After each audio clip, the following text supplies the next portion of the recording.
bakamenya ukuri, bagaca mu kuri, bakabaho mu kuri.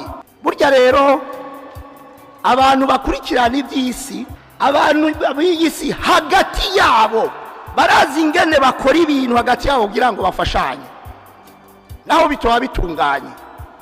Barazi ingene bafashanya hirya no hino maze bikakunda. Acagira ati rero abo bantu barasumbya abakurikira umuco ingene bafashanya. Umusaserdoti yama bivuga n'ubu turabivuga ngo nitwamara gusangira umubiri n'amaraso yiwe tubumwe. Kuva ryari tumaze gusenga mu misa inshuro 1000 tuzuku, ubwo bumwe buducikira hehe none? Nukubera ukwemera kwacu kudafashe. Twemera uyo Yesu tumuvanga n'ibindi ngo nabakiranga ngo nibane ngo baterekera ngo nibiki ngo bigaruke ngo babandwa nibiki bigaruke. Ndabeshe none uyeza babacitumari iki hana kimwe.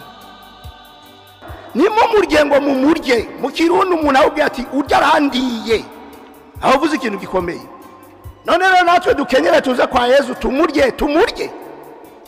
Mwumva ibyo bintu bifise umutwe n'amaguru.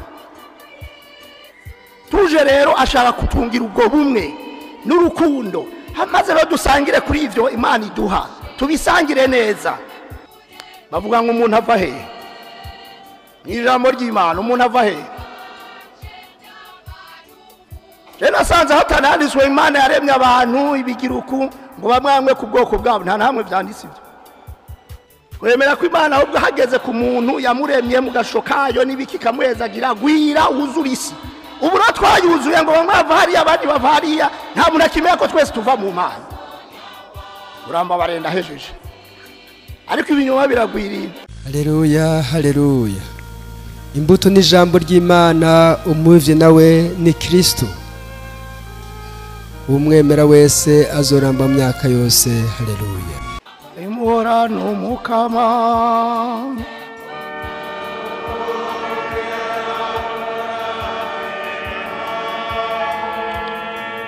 ivyo dusoma mu Njiri nyeranda yanditse Luka.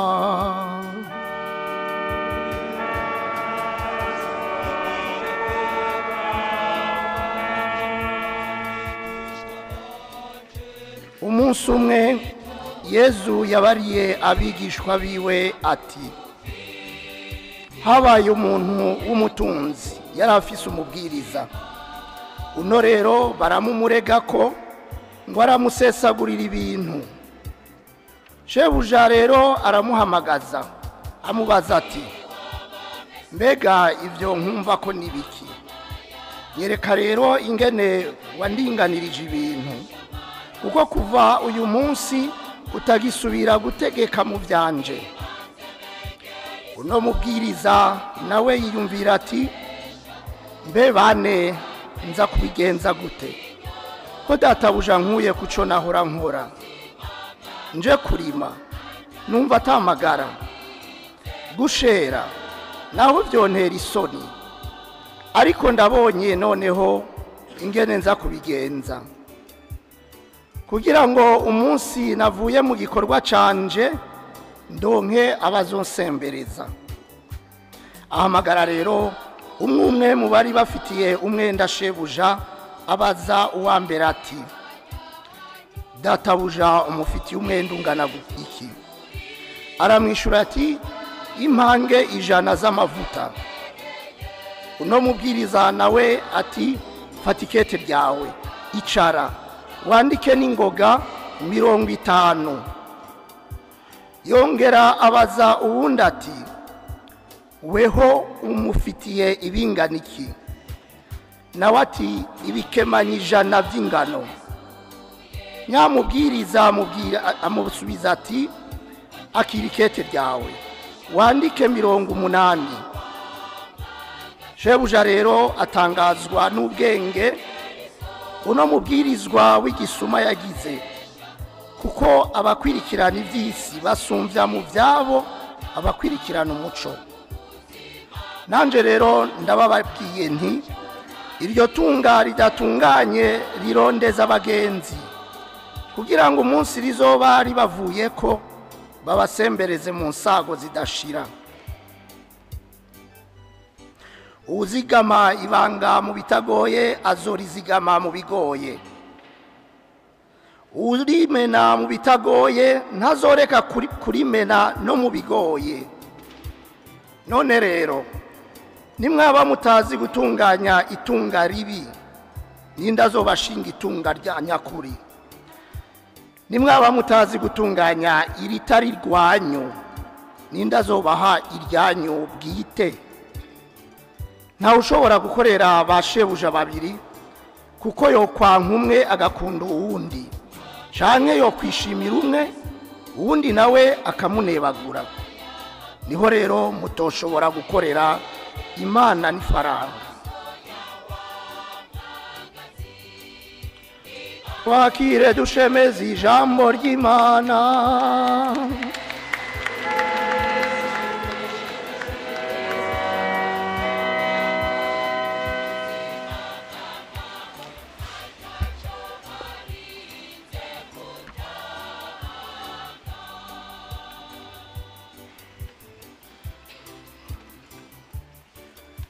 Ntawe ukorera ba shebuja babiri.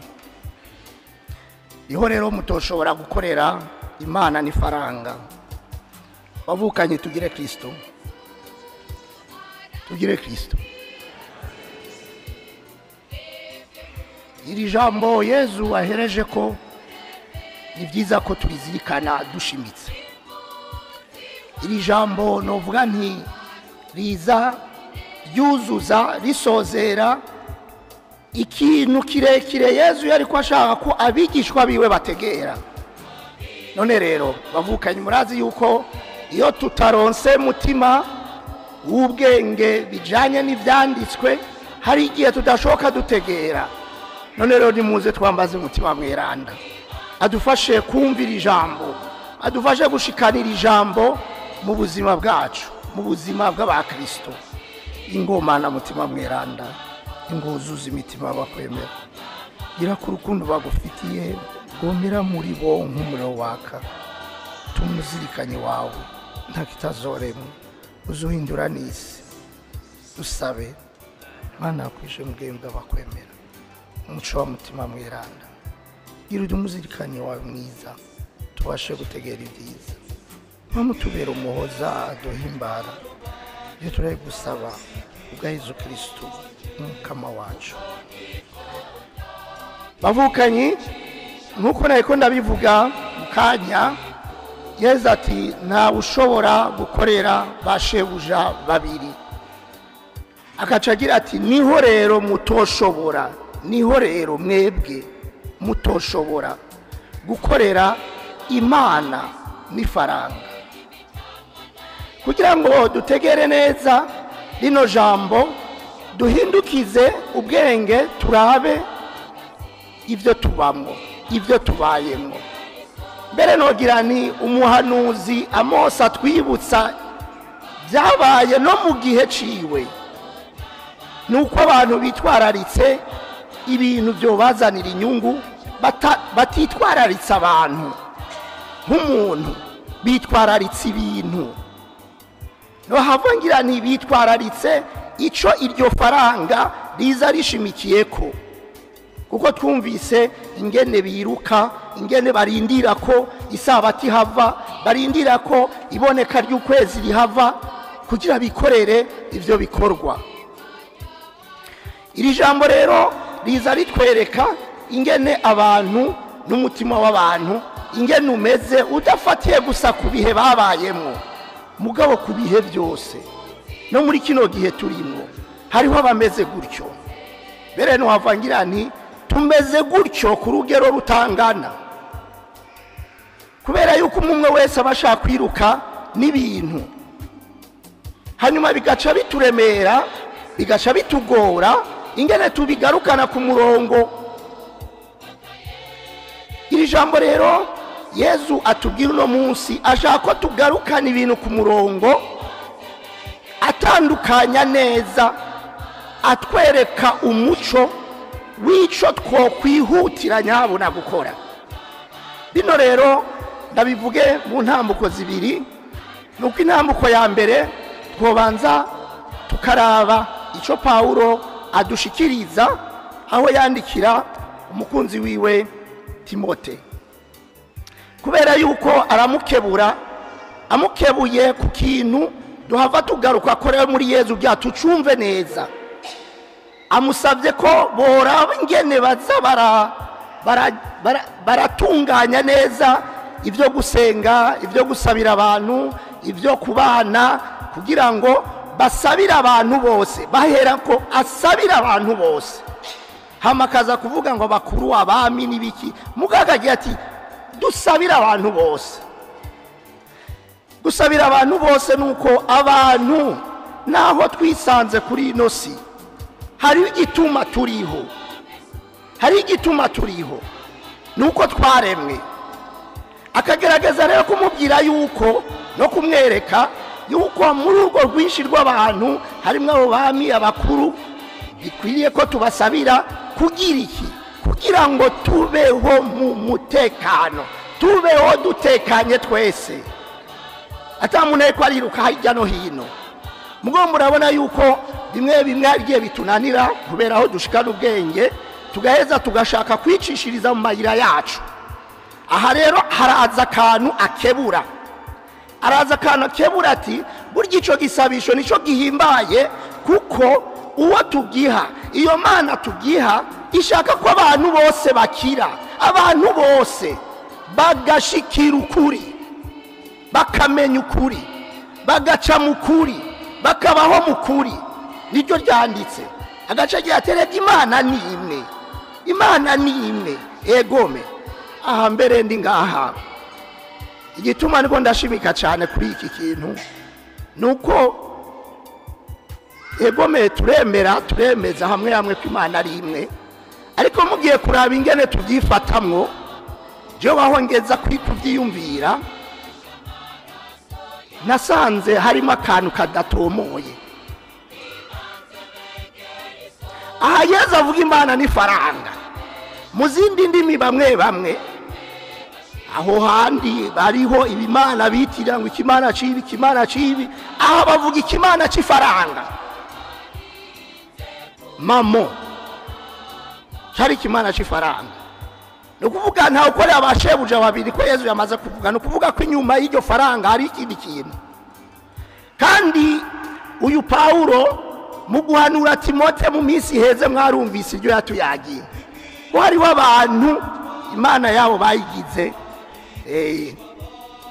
nukuvuga biguma byitwa Imana kuko nituvyumva, kuko biguma kuri iryo zina Imana. Mugabo rero ngagira ati Imana ni imwe, agaca rero atanga urufunguruzo nyarwo rwo kubibona, ati n'umuntu ahuza abantu n'Imana, umuntu ari hagati y'abantu n'Imana n'umuntu umwe, Yezu Kristo. Nukuvuga ibintu byose biciye muri Yezu bishikira Imana y'ukuri. Aha rero ni ikintu gikomeye, kuko mu byo tugira byose muri uko gusenga iyo Mana bidaciye muri Yezu, tuze turavugisha ukuri, bidaciye muri Yezu harimo agahazi. Ndazi ko mu mico n'imigenzo y'abantu bagiye bararonka abantu bagira ngo barabaserukira ngo ku Mana n'ibiki, natwe twe dufise kiranga bavuga ibyiwe. Nasanze bidatomoye gose, bamwe bashaka kubivuga ukwabo, babishikana ukwabo. Mugabo nitwavuga rumwe tuzobibona kumwe. Bera rero n'umutamana aganiriye ikiganda, ambwiye ati reka ati burya twaramwambaza ngo aduha abana, nawe nta bana agira. Ndahava navuga nti nkako kantu karakora ku bantu, kaja kwambaza usaba umuntu ikintu atari bushobora. Mugabo kubera kumenga uvyaruko ngo ndagusabira ku Mana n'ibindi bikurikirana, ntavyo sivyo ndiko ndavuga. Cha kubereka yuko nivyaca rero ngaho muri iyo Mana n'umuvugizi w'abantu canke umuhuza w'abantu n'Imana by'ukuri, umuntu Yezu Kristo. Iri jambo rero rya Yezu turifate nkama. Iri jambo rero rya Yezu riza rifise uburemere bukomeye. Nukuvuga twebwe twemera Yezu ngo adushikane kuri iyo Mana, noneho twamenye nka Mana se ari we dawe. Rica riza rero rudukebura. Mbere nduga iyo ntambuko ya mbere ko durashikiriye rero iyo tuvyumvira muri Yezu, intambuko ya kabiri uyu muri Yezu, ino nkuru nziza rero tuyumve gute? Ko duteza kuyifata nkama kugira ngo idushikane neza mu buzima bw'ukuri. Ndafisemo intambuko zibiri. Ni intambuko ya mbere nico Yezu ashaka kutwereka muri inyifato y'umugani n'uyu muntu. Uyu muntu yatubatubwiye umutunzi yarafise umubwiriza, maze baza kumumurega ko akora ibintu nabi. Araheza aramutumako ati ingumbwire ngaha ibintu ndakumva ko nibiki, ibintu uri kurakora nibiki. Maze nyamuntu yanarose umwanya wo kwisigura ngo urumva baramvuga uku bigenda uku. Yaciye yumva ijambo ngo kuko kuvubu egeranya ibintu nyereka ingene bimeze uko kuvubu nukibitegeka. Mugabo nawe yavuze ni kuva uyu munsi yaramuhaye umwanya wo kubiha tandukanya kubyimwereka byose abimushikiriza abibone. Hano rero niho hatangura kuza ikintu gikomeye. Uyu muntu inyifato yiwe yabaye yahe? Uyu mubwiriza yaragize ati uyu munsi biheze harambabanye, harambabiye koko, ndi bubigire gute? Twumvise ibyahiga kugira. Mugabo aratinda ariyumvira ati oya ngize ibi kuri Imana ntibikunda gushera bintera isoni, none ngira ndiyumvira ibyo nkora na databuje. Umuntu rero ariko arasoma ino nkuru nziza atahagabiye ibi bintu yohava byitiranya. Murabona yuko yahavuye hamagara batubwira bari benshi nuko bavuga babiri gusa. Uwa mbere umufitiye iki ibingana gute? Nkuko umenga siwe yahora byandika, nikete byari ngaho kweri yatororokanije arayabona imbere yiwe. Ati ndamufitiye impanga 100 z'amavuta. Ati nyaruka fata ikete rya wakira andika 50. Urumva kuva ku 100 uja kuri 50. Baravuga rero yuko muri kijya gihe umuntu yari umubwiriza mu bintu bya sebuja yashobora gukora adahembwa nkuko twumva guhembwa, mugaba akabeshwaho n'ubwiza bw'ibyo azararonka bivuye kuri shebuja. Hariho rero inyungu yashirira kuri abo bantu baza gusaba shebuja. Izo nyungu nizo yakuyeko kugira niyononere shebuja, kuko ibya shebuja biguma biri hahandi nta mwononere, mugabo akure ku inyungu. Abigirira rero abantu babiri uburorero bubiyeza duha ni 100 kuri 50, 100 kuri 80. Sinda muri ibyo biharuro ngo twohateba. None rero bimaze kubuko ikintu gitangaza nuko ngo shebuja yatangariye ubukerebutsi bw'uyo muntu. Biramutangaza muri uyo mwanya muto yamuhaye. Bimutangaje Yezu niko abivuga, ariko si Yezu atangarira uwo muntu, bitandukanye. Si Yezu atangarira uwo muntu, ni shebuja atangarira uwo muntu ibyo akoze. Maze Yezu rero avyogerako acavuga ijambo agira ati burya rero abantu bakurikirana iby'isi, ako kantu ngani kaje neza, ariko nuko muzogasanga mu bindi bitabo. Abantu b'iyisi hagati yabo barazi ingene bakora ibintu hagati yabo kugira ngo bafashanye, naho bitoba bitunganye. Barazi ingene bafashanya hirya no hino maze bikakunda. Acagira ati rero abo bantu barasumbya abakurikira umuco ingene bafashanya. Nukuvuga baradusumbya twebwe abakristo ingene dufashanya. Ati iryo tunga ribi, iryo tunga ridatunganye muri rondeza abagenzi bigikunda kugira baze babasembereze mu nsago zidashirane ko bagize ngaha mabudahera muri rondeza abagenzi. Aha rero niho Yezu ashaka ko turaba neza ibyo dukora. Yamara imbere ko nja mu ntamuko ya kabiri y'iki gice cya kabiri, nuko twomenya yuko Imana yahaye abantu isi, ibaha n'ingabirano nyinshi umwe wese ku rugero rwiwe. Hama rero bikavana n'ingene tubyitwaramwo. Iyo hagize umwanya mutoyi tubona uko dufasha kugira ngo tubitunganye tukawuftinako bavuka imurazi ko ubuzima atari burebure ntawe uzomara imyaka 1000 ngaha. Sinohava mvuga ngo nabihagaje ko sibo bavyiha mugona baramvye 100 bakarenza gatoya amajana 200 ya ntawe ndumva. Muri uyo mwanya mutoyi ukuyemo umwanya w'ubwana usanga dufise umwanya mutoyi wo kugira ngo ibintu tubisubize mu ngiro. Iyo dutanguye kubibona, iyo dutanguye kubona ko ari Imana imwe n'uhuza abantu akaba ari Yezu wenyene, ibintu bitangura gufata inzira, kuko ni muri Yezu ibintu biteza kuronkera umuco. Nico gituma rero kuraha Yezu ashaka ko dukoresha umwanya mutoyi Imana iduha. Iyi dukebuye ko turiko turakoresha ibintu nabi, iyi dukebuye ko turiko turabaho nabi, iyi dukebuye itwereka umuco kugira ngo dutegere ico duteza kuvamwo abakristo.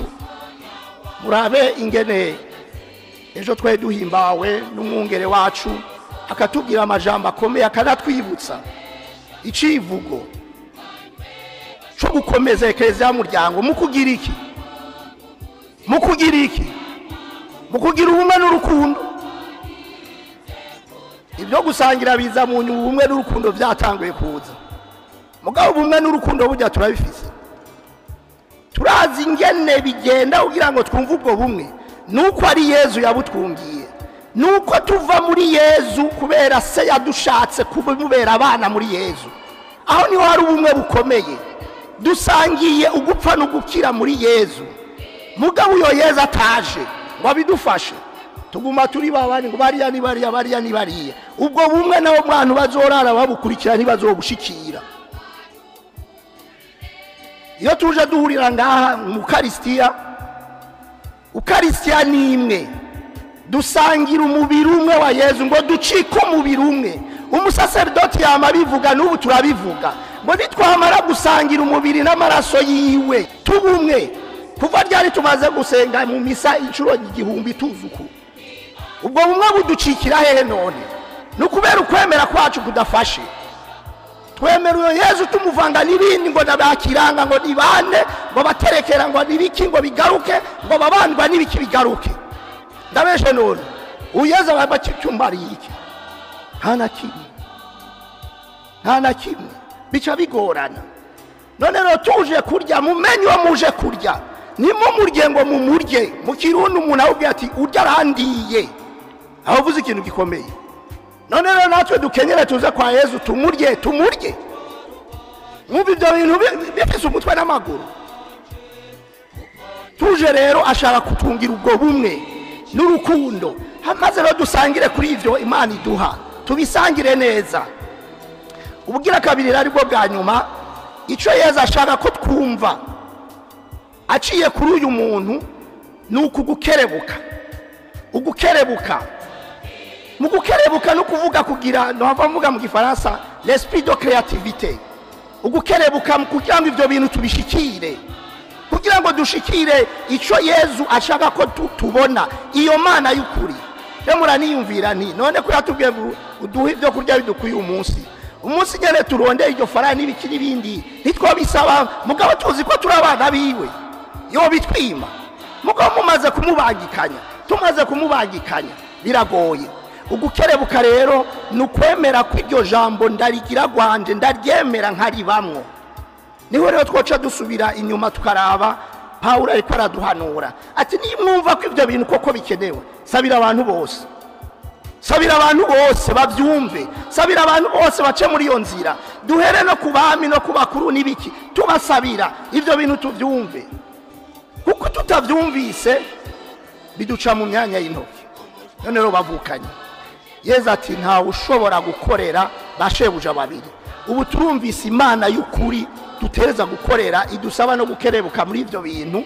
Nico yatugize naho tutabigize gose birebire, ico yatugize tuba abana bo mu nzu bafise mutima mweranda, mutima wa mwana, kugira ngo uko kubaho tubeho tubonana nkuko dusangiye umuvyeyi bwa mbere uko mutima tuma tuvuga abadawe umuvyeyi ni watu tuma tubivuga ubwa kabiri tubone ko tuvukana ivyo bintu bamwe ngo nibari abandi hariya ngo bamwe bavuye hariya shaka muvyihoze kuko ndiko ndakurikira je wahongeza ndiko ndakurikira nasanze harimo ibinyoma vyeruye ibinyoma vyeruye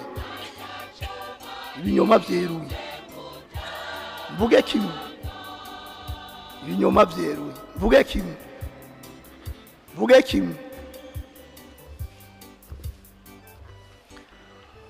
iyo tuvuze ngo bamwe bavuye hariya abandi bakava hariya siko tubifata benshi kandi bikatugumamo sivyo ijambo ry'Imana ko twama turibwirwa ku ipasika bavuga ngo umuntu ava he ijambo ry'Imana umuntu ava he Jena sanze hatanandiswe Imana yaremye abantu ibigiruku ngo bamwe ku bwoko bwabo nta namwe byanditse ibyo